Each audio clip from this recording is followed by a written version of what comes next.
सुकू कि कहाँ से आप आते हैं। वैसे हमने बताया कि बाड़मेर के बायतू से रहने वाले हैं। अपने बचपन से आप अपनी स्टोरी थोड़ी सी बताइए। हाँ, मेरा गांव मूल गांव निम्बाणियों की ढाणी है हमारी। अभी वो पंचायत बन गई है, पहले गांव भी था।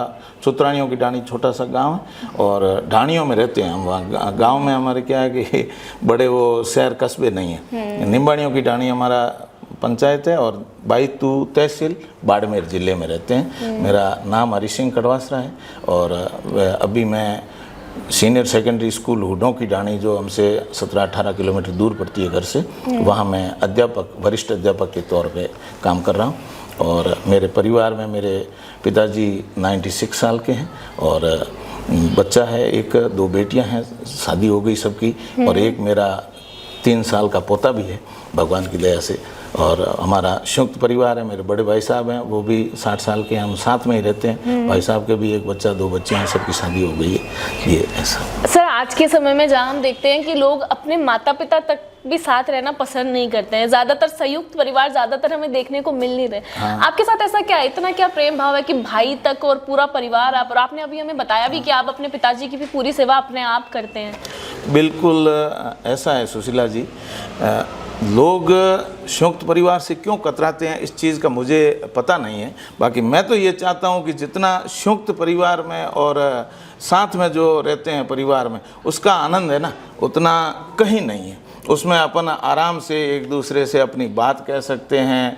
सुख दुख में परिवार पूरा मिल के काम करता है और किसी भी घर की कोई भी बात है ना, वो जो मिल के फैसले लेकर के करते हैं और बुजुर्गों से अच्छे संस्कार मिलते हैं, हमारे बच्चों को भी अच्छे संस्कार मिलते हैं, उनसे हमें बहुत कुछ सीखने को मिलता है। यही चीज़ है। मैं तो ये चाहता हूँ कि सभी परिवार, मैंने एक सुना है नागौर में एक ऐसा प्रजापतियों का परिवार है जिसमें 185 लोग हैं और पूरा परिवार साथ में रहता है। काश हमारे यहाँ भी ऐसा होता, लेकिन आज की युवा ये जो बच्चे हैं, ये पता नहीं जैसे ही शादी हुई परिवार से अलग हो जाते हैं, माता पिता कहाँ हैं। ये चीज़ हमें बड़ी दुख देती है। हमें तो संयुक्त फैमिली में बड़ा आनंद आ रहा है।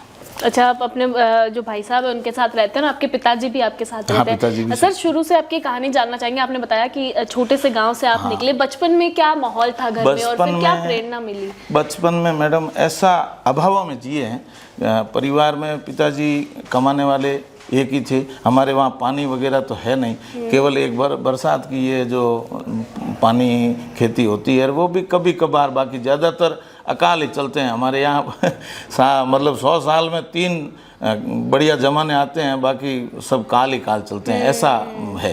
तो ज़माना तो नहीं था, बहुत गरीब परिवार से थे और ऐसा दुख 8वीं तक बड़ी मुश्किल से पढ़े और उसके बाद में फिर पढ़ने के लिए गए तो वहाँ विद्यालय 20 किलोमीटर दूर था।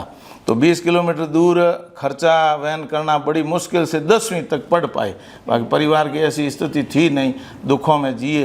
फिर ऐसे धीरे धीरे दूसरा काम करके साथ में और प्राइवेट पढ़ाई जारी रखी और 12वीं की। उसके बाद में फिर मैं एक संस्था के जो स्वीडन की थी, उस संस्था की वजह से मैं हमारे वहाँ एक विद्यालय में लग गया था अध्यापक के तौर पे। तो उससे मुझे 650 रुपये महीने के मिलते थे और उससे धीरे धीरे थोड़ा परिवार को संबल भी मिलने लगा। बड़े भाई साहब भी उस समय आपने बताया था 1990 की बात है। 1990 की बात है, हाँ 1990 में मैं लग गया था। और उसके बाद में मैंने 12वीं उस समय मैंने प्राइवेट कर ली थी, बाद में 90 में।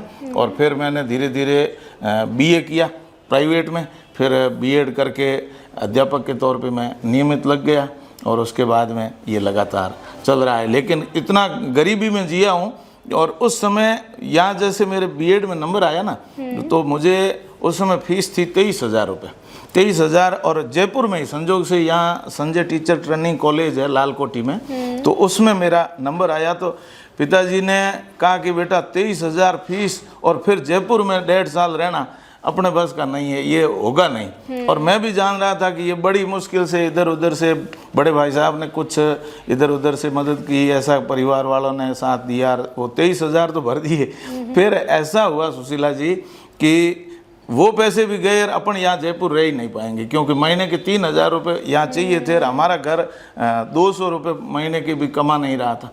तो फिर मामला मुश्किल हो गया। तभी हमारे वहाँ के एक ठेकेदार जी और हमारे परिवार में दूर के रिश्ते में अंकल जी थे, तगाराम जी, स्वर्गीय विधायक भी रहे हैं वो बाड़मेर के, उन्होंने उस समय के यहाँ हमारे राजस्व मंत्री थे गंगाराम जी, वो यहाँ रेवेन्यू मिनिस्टर थे, तो उनके सरकारी क्वार्टर में मुझे यहाँ लाके मैं उनका तीनों का, वो आज तीनों स्वर्ग में हैं, और मुझे उनको याद करते हुए इतनी खुशी हो रही है कि उन तीनों की वजह से मैं आज यहाँ जयपुर में आपके सामने बैठा हूँ।